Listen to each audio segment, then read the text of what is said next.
O Alerj Debate está de volta falando sobre a nova lei que tornou crime hediondo o assassinato de agentes de segurança pública. Deputados, no bloco anterior, a gente terminou falando sobre questões relativas às unidades de polícia pacificadora.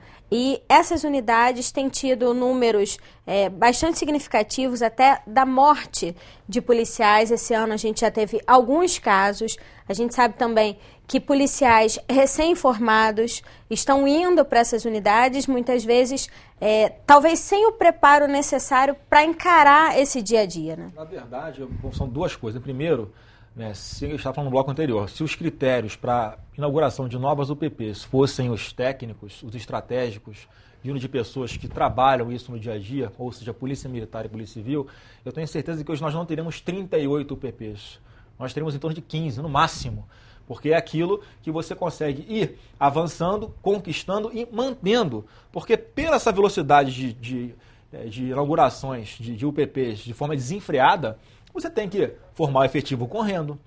Você tem que preparar estruturas físicas dessas unidades de forma provisória. Hoje você tem containers. O Estado está buscando correr com licitações e regularização de terrenos para transformar essas unidades em permanentes, de alvenaria. Esse é o básico. Ou seja, teria que ser o primeiro passo para você instalar uma UPP, Paulo, você ter condições de botar o pessoal. Agora, essa é uma questão. E outra questão chave.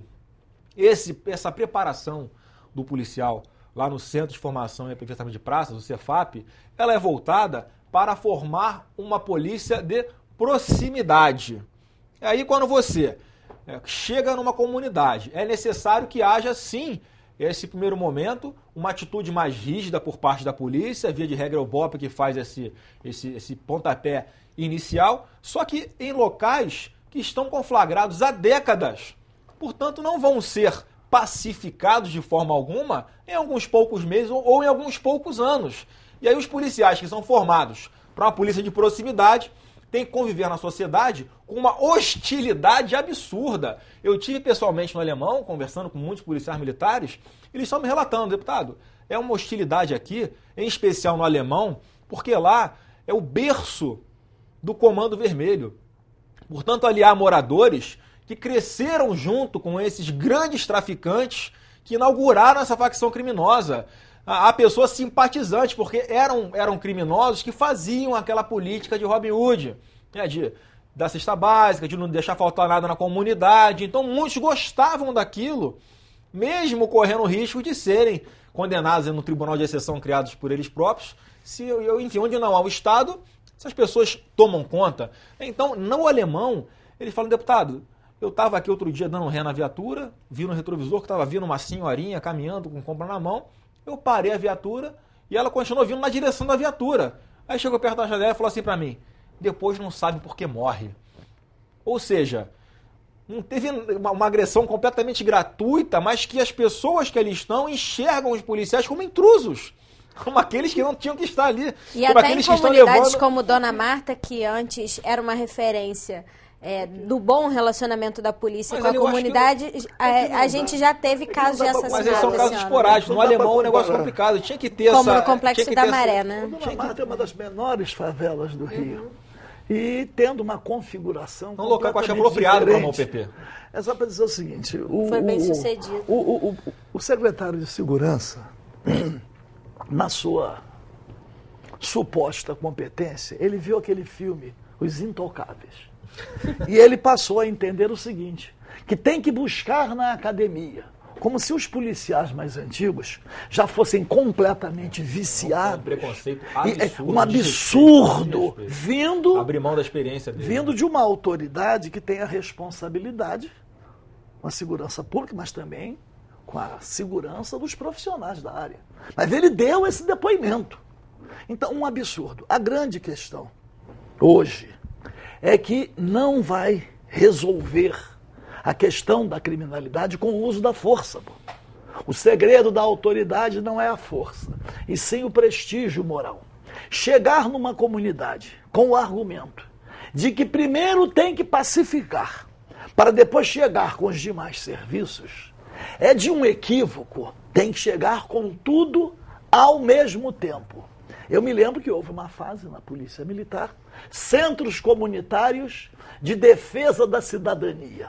Chegava a polícia com a Defensoria Pública, com as assistentes sociais, com a saúde, tudo ao mesmo tempo. A grande questão é que esse modelo de segurança pública se baseia numa premissa equivocada, que diz assim: o elemento propulsor da criminalidade é o crime organizado. Reduziram o crime organizado ao tráfico de entorpecentes. E falaram, nas favelas. Estamos vendo aí a lavanderia, que é a Suíça. Ninguém cuida da questão da lavagem do dinheiro, um escândalo. Então, foram excluídos, criminalizados e utilizaram o aparato policial para reprimir. E os riscos inerentes, é impossível um policial, impossível, chegar numa comunidade dessas, com os riscos inerentes, até por defesa. O excesso surge, pô. Mas depois também vem a vingança. Comete excesso, a probabilidade de não cometer excesso é nula. É nula. Até pelo dever de autoproteção. Mas quem sofre a vingança, o retorno, eu chamo de vingança no sentido de retribuição, é quem está ali. A consequência dessa política equivocada é que eles inviabilizaram o policiamento ostensivo normal. Não tem quase patrulhinha rondando, as cabines foram todas fechadas, primeiro foram metralhadas. Porque assim, vocês vêm aqui com grandes efetivos, vocês nos matam. Quando vocês estiverem agindo isoladamente, vamos matar vocês. E aí o que acontece?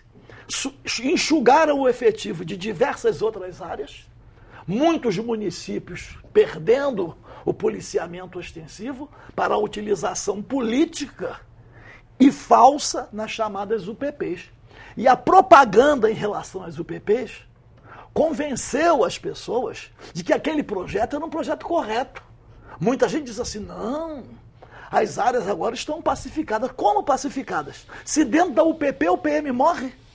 Que pacificação é esta? De qualquer maneira, é claro que uma lei procurando proteger os profissionais da segurança pública, dando uma pena maior, é uma demonstração de que há algum interesse nessa proteção. Eu, na minha avaliação, estou convencido de que isto não será suficiente. Ou a política de emprego, ela é modificada, ou se reduz o risco a que o policial está exposto, ou ao ódio que retorna sobre ele. Nós não vamos ter saída, porque ninguém vai temer a punição. Ninguém vai temer. Poderá ser punido, satisfazê-lo aqui. Vai ficar mais tempo preso, vai ter mais tempo de ficar preso em relação à progressão, mas isso não será um elemento inibidor. Eu entendo, Paulo. Não será. A entrada em vigor dessa lei tem duas funções importantes. Primeiro, esse aspecto preventivo, é que eu acho que vai acontecer sim em alguns casos. Né? Aquela história, você vê de vez em quando eu vejo na televisão aquele The Most Amazing Videos, né? Os vídeos incríveis.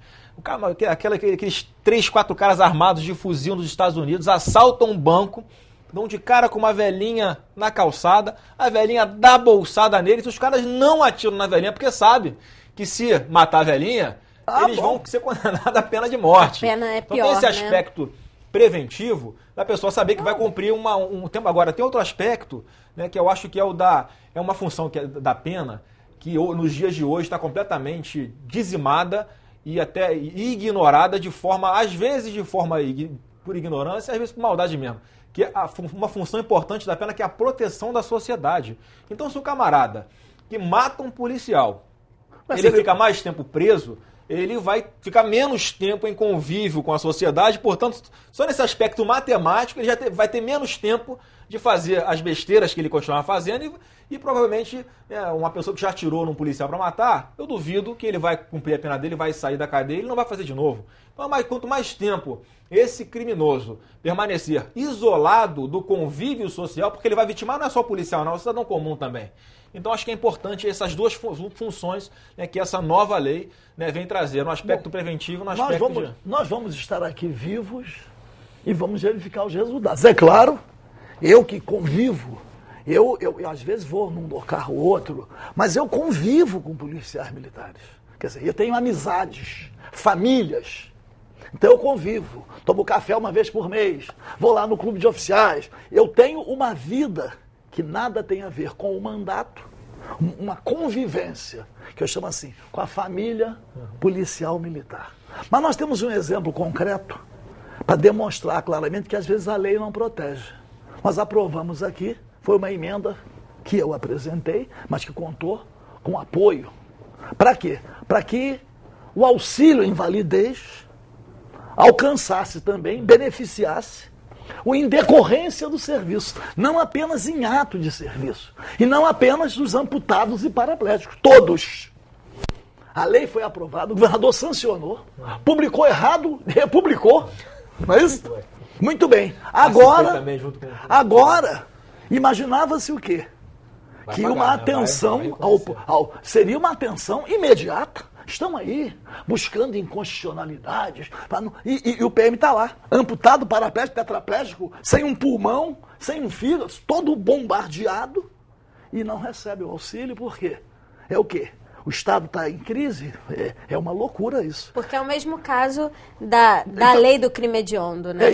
Se um policial é baleado fora de serviço, mas em função de ser policial e fica com uma deficiência qualquer, ele precisa também do benefício. Nós estamos aqui tratando de uma pena maior para quem alcança agentes públicos da área da segurança, policiais civis, militares, bombeiros, pessoal das Forças Armadas, e os familiares, quando caracterizar que foi uma vingança.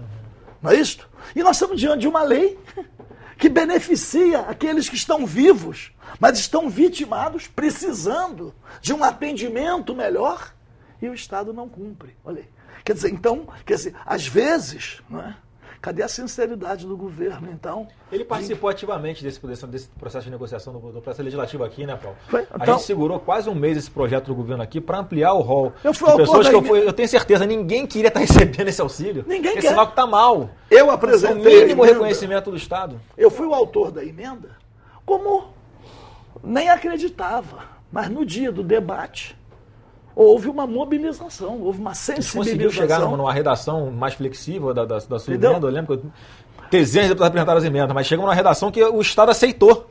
Olha, vamos aceitar dessa forma, sancionarei e vamos pagar. Todo mundo ficou tranquilo. Agora precisa colocar em prática, dezembro de 2014, né? já faz 6 meses então, e ali não é... Para eu poder dizer, vamos torcer para que seja realmente uma medida preventiva. Mas o auxílio vai dizer, a gente tem que cobrar. Que iniba, que seja uma proteção a esses sacrificados servidores da segurança pública. Que seja uma proteção. E que também haja uma compreensão de que as forças policiais devem agir também na prevenção.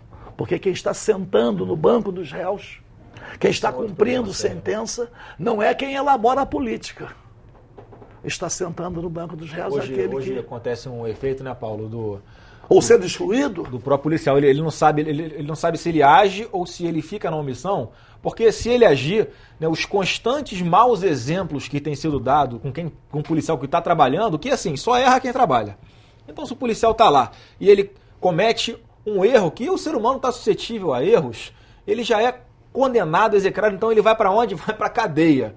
Ele não sabe se ele age e vai para a cadeia, ou age e vai para o cemitério, ou se ele prefere não agir e preservar a sua vida. Mas aí, lógico, tem impulso, mas não tem muitos policiais hoje, Paulo, que preferem se omitir.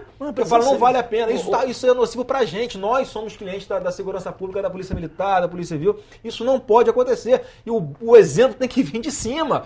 O secretário tem que, de alguma forma, sim, dar segurança jurídica para esse policial trabalhar, porque hoje muitos estão se omitindo e quem está pagando a conta com a vida é a população e os próprios policiais. Lamentavelmente, nós estamos convivendo com o esgotamento de um modelo. Que o quanto mais rapidamente isso for reconhecido, mais rapidamente nós teremos as mudanças. Enquanto houver a insistência nesse modelo, as consequências estarão aí. Bom, gente, infelizmente nosso programa está acabando. Queria agradecer, deputado Bolsonaro, obrigada pela participação. Deputado Paulo Ramos também, muito obrigada por ter vindo. Se você quiser rever esse programa, basta acessar o nosso site, que é www.tvalerj.tv. TV Alerj, o canal do povo fluminense. Até a próxima!